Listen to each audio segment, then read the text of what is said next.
When people talk about the greatest modern eras of Pokemon cards, the same names pretty much always come up, right? You'll hear collectors talk about the incredible alt arts from the Sword and Shield era, the nostalgia surrounding Scarlet and Violet's 151 set, or the explosive popularity of Evolving Skies. And even the X and Y era has become increasingly appreciated over the past few years, but there's one era that almost never enters the conversation, and I kind of find that a little weird. Because if you really stop and think about it, some of the biggest ideas that helped shape modern Pokemon collecting did not begin with Sword and Shield. They didn't begin with illustration rares, and they certainly didn't begin with Scarlet and Violet. Instead, many of those ideas either started or took a major step forward during the Sun and Moon era.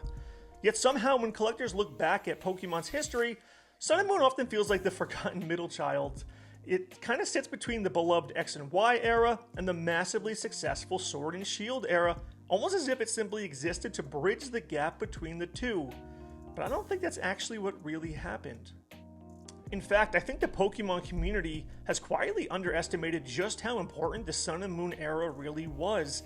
Not because every set was a masterpiece, they definitely weren't, and not because every card has become wildly expensive, they haven't, and certainly not because every product from that era was loved when it released. Many of them definitely weren't. But what makes the Sun and Moon era so fascinating is that it was willing to take risks. It experimented with new mechanics, it introduced entirely new styles of collectible cards, it changed the way Pokemon cards looked, the way they were played, and even the ways collectors actually viewed the artwork itself. And some of those ideas became instant successes, while others took years before collectors truly appreciated what Pokemon had created. And that's what makes this era so interesting to me. And when you look back on things, sometimes we are able to recognize when something is great, like immediately as soon as it happens, right? But other times it takes years of hindsight before we realize just how influential and important something is. And I think that's exactly what happened here. Today, tag team cards are some of the most recognizable modern cards in the hobby. Full art trainers have become a cornerstone of Pokemon collecting, and character-driven artwork has exploded in popularity, and collectors continue to chase unique card designs that tell a story instead of showcasing just the Pokemon itself. And those ideas did not just appear overnight, they actually evolved. And much of that evolution happened during Sun and Moon. So why doesn't the era receive the same recognition as the ones that came before or after it? Was it simply overshadowed by nostalgia? Did collectors fail to appreciate what was happening while it was happening? Or did the incredible success of Sword and Shield unintentionally erase much of what came before it? To answer those questions, we have to go back to 2017. Because when Sun and Moon first arrived, Pokemon wasn't trying to create one of the most influential eras in Pokemon's history, it was simply trying to reinvent itself. And as we'll see throughout this clip, the decision would end up changing the hobby far more than collectors actually realize. To understand why the Sun and Moon era became so important, you first have to understand the position Pokemon found itself in at the end of the X and Y era. Because for nearly 3 years, EX Pokemon and Mega Evolutions had defined the game. They weren't just the strongest cards competitively, they were literally the face of the entirety of Pokemon's TCG, and collectors had grown really attached to them, and many assumed Pokemon would simply continue building on that formula. Instead, in early 2017, Pokemon did something it has done several times throughout its history. It basically hit the reset button. The Sun and Moon base set introduced an entirely new generation of Pokemon from the Alola region, but perhaps more importantly, it introduced GX cards. Like EX cards before them, GX Pokemon were powerful, featuring striking artwork, and quickly became the centerpiece of every single set. But they also introduced something completely new to the game: GX attacks. Powerful abilities that could only be used once per game, forcing players to think differently about strategy and resource management. So from a gameplay perspective, it was a major shift. From collector's perspective, it was the beginning of a brand new chapter. But if you were collecting Pokemon cards back then in 2017, you probably remember that the excitement wasn't really like what it would become later in the era. Many collectors were still comparing everything to X and Y. New mechanics, they pretty much always faced skepticism at first, and GX cards were certainly no exception. They looked different, they played differently, and for many people, they simply didn't have the same nostalgia appeal that Mega Evolutions had built over the previous several years. But still, Pokemon wasn't finished experimenting. because just a few months later came Guardians Rising, a set that would become incredibly important for competitive players thanks to cards like Tapu Lele GX. And while it may not have generated the same excitement among collectors that, those later releases would, it did demonstrate that the Sun and Moon era simply wasn't introducing new Pokemon, it was beginning to establish its own identity. And then came Burning Shadows. If there was ever a set that made collectors stop and pay attention, this was it. At the center of Burning Shadows was one card that quickly became legendary, the Rainbow Rare Charizard GX. And today, Rainbow Rares, they kind of divide collectors. Some love them, while others prefer traditional artwork, but in 2017, they felt unlike anything Pokemon had produced before. The textured rainbow finish immediately stood out in binders and display cases, and pulling one felt like discovering something truly special. Burning Shadows also reminded collectors of something that has remained true throughout Pokemon's history. Charizard defines an era, and we've seen that many, many times. Every generation seems to produce one Charizard that becomes the card everyone remembers, and for many collectors, Rainbow Rare Charizard GX was exactly that.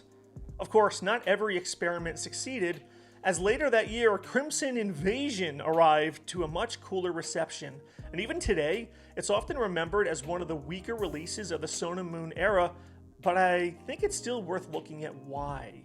And the issue simply wasn't that the cards were bad, it was that the collectors were still trying to figure out what this era wanted to be. Outside of a few notable cards, Crimson Invasion lacked the kind of defining chase card that fuels long-term excitement, and we see that a ton in modern cards today.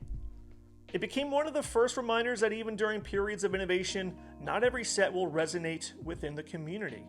And that's actually an important part of this story.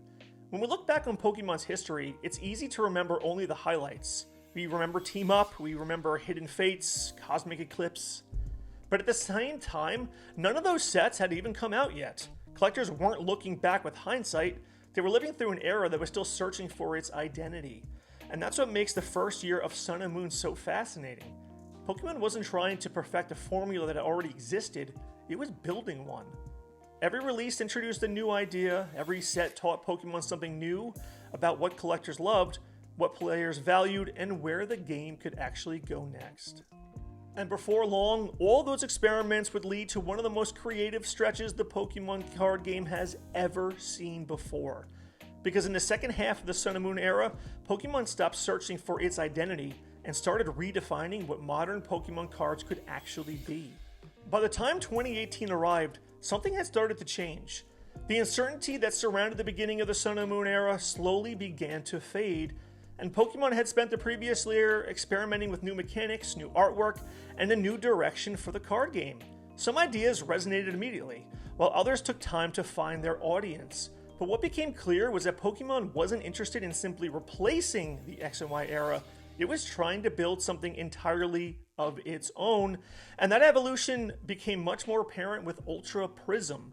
And looking back today, Ultra Prism is remembered for several reasons. It gave collectors one of the most iconic trading cards ever printed in Cynthia, introducing stunning gold cards featuring Dialga and Solgaleo, and continued to raise the standard for premium card design. It also reminded collectors that Pokemon was beginning to place more emphasis on the human characters within the games, something that would only grow in importance over the years. And then came Forbidden Light, which expanded the Ultra Beast storyline and introduced Ultra Necrozma GX, one of the era's most memorable legendary Pokemon. And while it may not have been the first set collectors think of today, it continued a trend that had quietly defined the entire era. Every release brought something new to the table, and Pokemon wasn't content with just repeating itself, as just a few months later, Celestial Storm arrived. And if Burning Shadows belonged to the Charizard collectors, Celestial Storm, that belonged to Rayquaza. The set combined Hoenn nostalgia with powerful new and beautiful artwork, giving longtime fans another reason to pay attention. And more importantly, it showed that Pokemon understood something fundamental about collecting. Nostalgia, it really never disappears. It simply shifts from one generation to the next. And then came Dragon Majesty, a special set that placed Dragon-type Pokemon front and center. And while smaller in scale than traditional expansions, it reinforced another trend that would become increasingly common: premium products built around fan-favorite Pokemon and its themes. Because Pokemon was learning that collectors wanted experiences just as much as they wanted individual cards, and as the year continued, Lost Thunder arrived, and with it came one of the largest expansions in the entirety of the card game. With more than 200 cards, Lost Thunder felt very ambitious. It featured an enormous variety of Pokemon, memorable full arts, and chase cards that appealed to both competitive and collective players. It wasn't built around a single headline feature. Instead, it demonstrated just how confident Pokemon had become in the direction of the era. And that is when everything, literally everything, changes. Because in February of 2019, Pokemon releases Team Up. And it's difficult to overstate just how important this set was. Because for the first time in these Tag Team GX cards, Pokemon paired two Pokemon together on a single card, which was a simple idea, but one that completely changed the entire visual identity of the trading card game. Because instead of a single Pokemon standing alone, the artwork suddenly became more dynamic, more cinematic, more expressive. Cards like Pikachu and Zekrom GX, Eevee and Snorlax, Magikarp and Wailord, and Latios and Latias didn't just showcase powerful Pokemon, they actually told stories, and oftentimes funny ones, through their artwork. And collectors immediately connected with them. And even today, years after their release, Tag Team cards remain some of the most recognizable modern cards Pokemon has ever produced. And they felt different because, well, they were different. They weren't simply stronger versions of existing cards, they represented an entirely new philosophy of card design. And Pokemon did not stop there. Unbroken Bonds expanded the tag team concept even further, bringing iconic partnerships like one of my favorites, Reshiram and Charizard GX, to center stage. So once again, Charizard proved its ability to define an era. While tag team cards continued to grow in popularity among players and collectors, then came Unified Minds, adding even more memorable pairings and reinforcing the idea that Pokemon had found something truly special. Around the same time, Hidden Fates arrived. Although technically a special set rather than a standard set, Hidden Fates quickly became one of the most celebrated releases in Pokemon's modern history.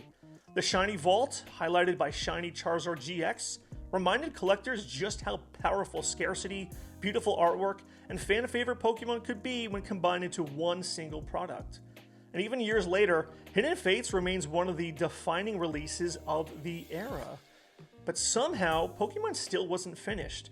Because in late 2019, the Sun and Moon era reached its final chapter with Cosmic Eclipse. And if Team Up represented the beginning of Pokemon's artistic transformation, Cosmic Eclipse felt like the culmination of everything the era had been building towards. The set introduced character rare cards, pairing trainers with their Pokemon in ways that made each feel like a scene pulled directly from the actual games and the anime. And instead of focusing only on powerful Pokemon, these cards celebrated the relationship between trainers and their partners. And today, that idea feels completely natural, right? We've seen it a lot. Trainer gallery cards, Galarian gallery, illustration rares, special illustration rares. Modern Pokemon cards are increasingly celebrated because they tell stories through the artwork. And while those cards have continued to evolve over the years, Cosmic Eclipse showed just how compelling that approach could actually be. It proved that collectors weren't only chasing rarity anymore, they were chasing emotion, nostalgia, beautiful artwork. And looking back on it now, it's pretty remarkable how much the Sun and Moon era accomplished in really only 3 years. It introduced GX Pokemon, it reinvented premium card design, it elevated full art trainers, it gave us tag team cards. It really laid the foundation for story-driven artwork, and somehow, despite all of that, the era still isn't discussed as often as many of the others that have come before and after. And maybe that's because while history was being made, most of us didn't realize we were watching it happen. So why does the Sun and Moon era feel so overlooked today? And I don't think there's one simple answer. Instead, it was kind of the result of timing. By the time the Sun and Moon era came to an end in late 2019, Pokemon had already spent nearly 3 years reinventing the entirety of the card game. GX cards had become the face of the hobby, tag team cards had completely changed what premium Pokemon cards could look like, Character rares had shown that collectors weren't just chasing rarity anymore, they were chasing artwork that told a story. Then, almost as quickly as it began, the era was over. Sword and Shield arrived just a few months later, introducing Pokemon V cards, and eventually some of the most recognizable alternate arts the hobby has ever seen. And not long after that, the Pokemon market experienced one of the biggest booms in its entire history. Millions of new collectors entered the hobby, prices skyrocketed, products disappeared from store shelves almost overnight.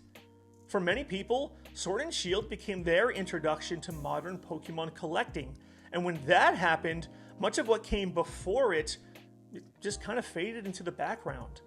That's one of the most fascinating things, right, about history.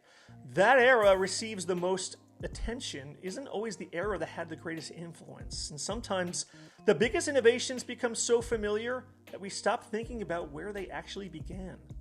Today, collectors celebrate breathtaking artwork. They chase cards because of the emotion they capture, not just because they're difficult to pull. Trainer galleries, Galarian gallery cards, illustration rares, and of course special illustration rares have become some of the most beloved cards Pokemon has ever printed. But those ideas did not appear out of nowhere. They just evolved over time. And while later generations refined them, the Sun and Moon era played an undeniable role in pushing the Pokemon card game in that direction. And the same can be said for tag team cards, because at the time, they felt like an exciting new mechanic, and today, many collectors view them as some of the most creative cards Pokemon has ever produced. Sealed team-up booster boxes have become incredibly difficult to find. Cards like Latios and Latias GX, Magikarp and Wailord GX, Gengar and Mimikyu GX, and Pikachu and Zekrom continue to attract collectors years after they released, not simply because they're valuable, but because they represented a moment when Pokemon was willing to take risks. Even sets that weren't fully appreciated during their release have begun to find new audiences, and collectors have gone back and rediscovered Ultra Prism. They're revisiting Celestial Storm, and they've fallen in love with Cosmic Eclipse all over again. It's almost as if the hobby has started looking back with fresh eyes, and maybe that's exactly what needed to happen. When we're living through an era, it's difficult to separate hype from history. Every new release feels like the most important release. Every new mechanic feels like the future. It's only years later, after we've had time to compare one generation to another, that we can truly appreciate what each era actually contributed. Looking back now, I don't think the Sun and Moon era should be remembered simply as the generation between X and Y and Sword and Shield.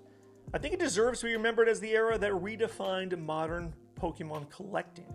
It took chances, it experimented with new ideas, and introduced mechanics that changed competitive play. It elevated artwork to a brand new level, and embraced trainers as collectible centerpieces. It gave us tag team cards, and it planted the seeds for many of the artistic styles that collectors still celebrate today. Now, does that mean every Sun and Moon set is underrated? No. Does it mean every card from the era is destined to become more valuable? Of course not. But I do believe that the era itself deserves far more recognition than it actually receives. Because sometimes history isn't written by the loudest era, sometimes it's written by the era that quietly changed everything. And when I look back at the card game over the last decade, I just don't see the Sun and Moon era as a bridge between two generations. I see it as one of the most ambitious and influential chapters in modern Pokemon history. Maybe it was overlooked and maybe it was overshadowed, but I don't think it was ever overrated. If anything, I think we're only now beginning to appreciate just how special the Sun and Moon era really was. So if you enjoyed this look back at one of Pokemon's most fascinating eras, let me know down in the comments. I'd love to hear which Sun and Moon set you think deserves more attention today, and whether this era changed the way you look at modern Pokemon collecting. If you'd like to see more videos exploring the history behind Pokemon's card market, don't forget to subscribe. Thanks for watching, and I'll see you in the next one.